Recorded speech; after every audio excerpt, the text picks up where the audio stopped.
for Johan's car, and they're completed and done. Now I'm working on my doors, which are in quite a bad state, to say the least. So I'll show you.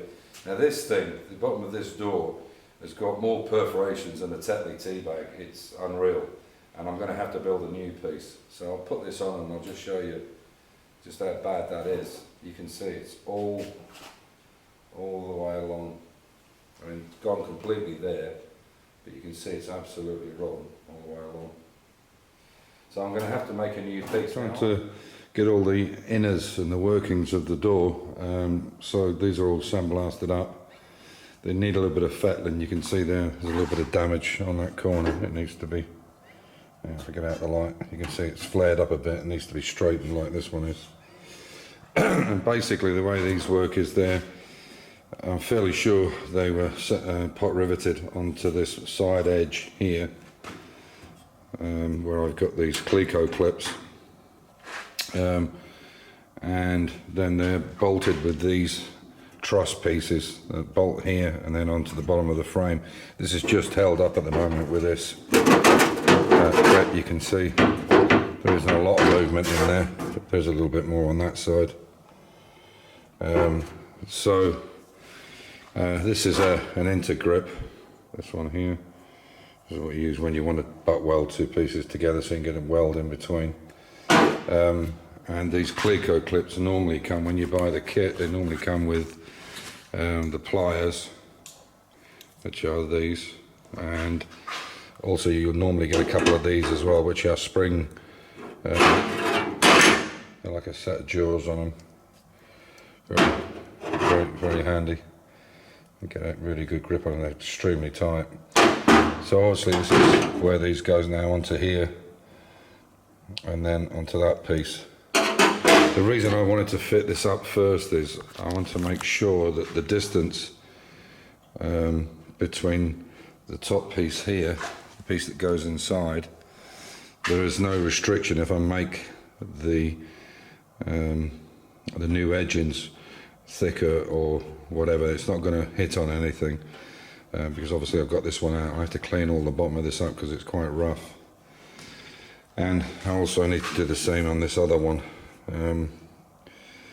As I said, the reason I want to do that is because if I try and weld it directly into place, I can get a top weld, but I'm not going to sure how the penetration is going to be underneath. So if I pre-do it before I offer it back up, and I've already checked that it will fit in, then I know that it's good, and I can treat them as well before when I cut these ones out, which look the same, similar to this, I can then put on weld through primer all the way down the plates, and I know that at least there's weld through primer on it as I weld all these up, and I'll obviously do a bit at a time. So here, this one is just about lined up there, and it's the same here. There's a hole. Bring that camera. You can see that this hole here is lined up with that one as well. So that's about the right place. It's all a bit knocked around. I need to get that kind of straightened up. And from what I think, thinking about it, I would imagine the reason they've done these elongated holes is so that you could put it inside and screw, put the small screws against the inner piece, this piece down here. When this sits up against the edge, you can see where these screw holes are here. I think the idea is that you go through there, I don't know if that will show up, and the hole is right underneath. Yeah, there. So you could use a screwdriver, go through and actually make this screw up here, so you can see. I'll get out the light. There you go. So you can see there's a hole, and it's right in line with that. So that, and each one is exactly in line. That must be the reason that they've elongated these holes on top, so that you can get to screws through there. So it couldn't have been riveted. I'll have to go back and check on that. Okay, so this is the next stage. I went down to my local scrapyard, who happens to be a neighbour up the road, and they have a guillotine there. So I bought some 1.5 mil, which is what this edging is here. And then he kindly guillotined it for me at exactly 23 millimeters. So that's, the overlap is 22, plus the cut I took out, which is a mil. And I've had to grind it back because when I did cut it originally it wasn't quite square, and now you can see that that is perfectly in line there with the intergrips. So what I'm going to do now is I'm going to weld it, and then I'll bring you back after I've welded it. In fact, I might even show that on camera. Hopefully it doesn't arc too much on the camera, and then I'll clean it down. Then I can check the back and see if it needs any extra welding on it, and then I can cut it to actual size. You can see it's a little bit over there, so I'll cut that to size. One end's good, and then I'll come back and show you.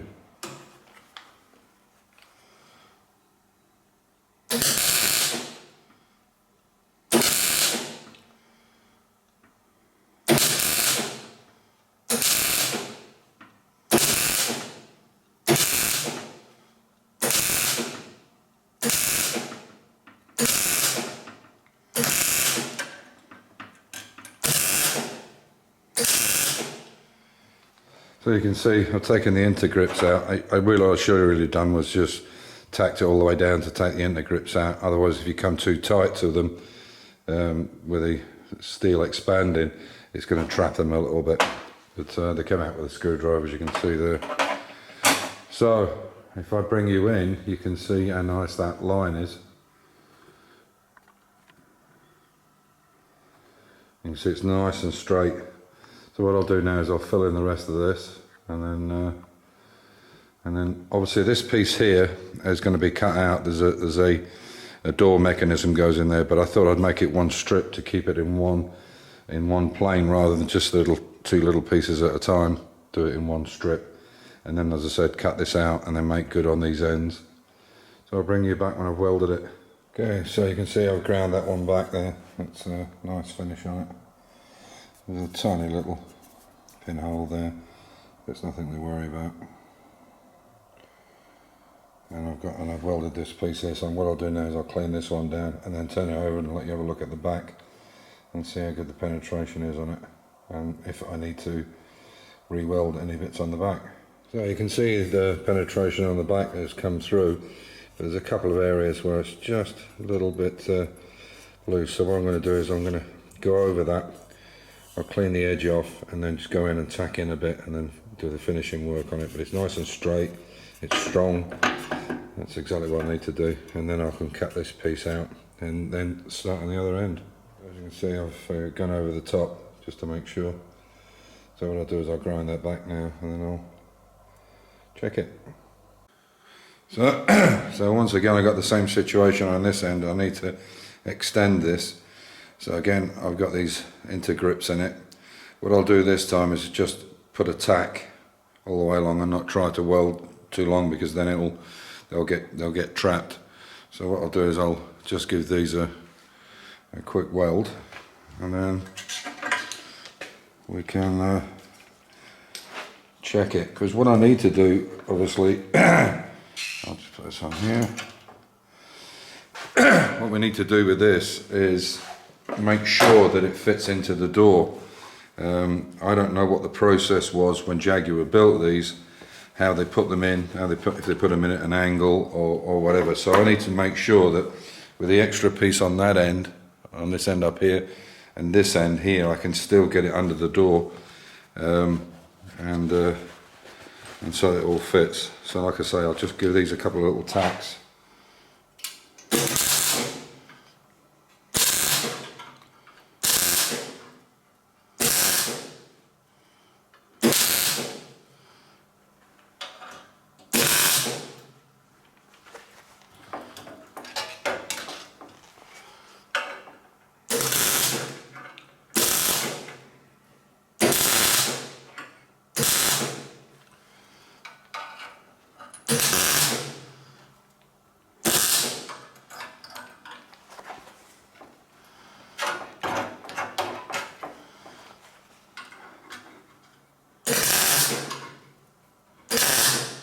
should be enough. So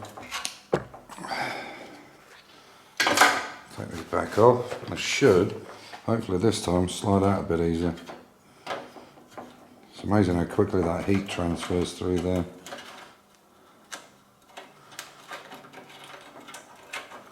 As you can see, they come out quite easily this time.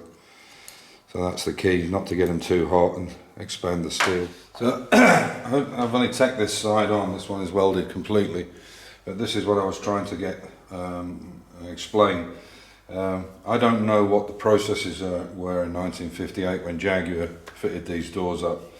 I can only hazard a guess, intelligent guess, is that these holes were put here for a certain reason. I would imagine they were put in so that you could move it backwards and forwards, because as you'll see right now, if I cut this out, okay, you can see this end is completely done and this end is just tacked in there. So if I want to put this in there, I have to jiggle this around to a point where it will fit inside. You can see just there, and then I can bring it back. And then I can bring it back. So I would imagine that's why they had these holes. I can't see any other reason why they had them. These particular holes in certain places, so this piece now has to come on here. There is no reason for it, and I can't see why they would stamp that out for no reason. That has to be for jiggling it inside somehow, and if there's somebody out there that knows exactly why they would put it in there, you can let me know. Maybe it's because of the jig, but that makes sense to me. When you put that in, you can see that that is clearly not going to go in until you get to a certain depth, and then suddenly it goes over, and then it fits. Okay, so I've tacked everything in place that needs to be on the door. So you can see I've put this piece on, and I've actually taken a small curve out of there, which is what the inside one looks like as well. And you can see that it just fits, so you have to basically offer it in right to the back of the door, and you have to get exactly the right angle. Look at that, I mean we're talking a half a mil to get it in, to lift it up into place. So there we go. So I figured out how they do it, or how they did it. And also it has to be right in the right position to get it out. There we go. So I can now weld that in place, and if I need to, take a little slither off each side just to make it fit right. Okay, so I've just put weld through primer on that, because obviously it's got to be welded onto the, and you can see on the inside there. So I've got to work on the other end now, get this all welded in. So I'll crack on with that, and I'll make up exactly the same for the other door there. So, as usual, stay safe, keep the faith, enjoy your hobby, and I'll catch you in the next one. Take care.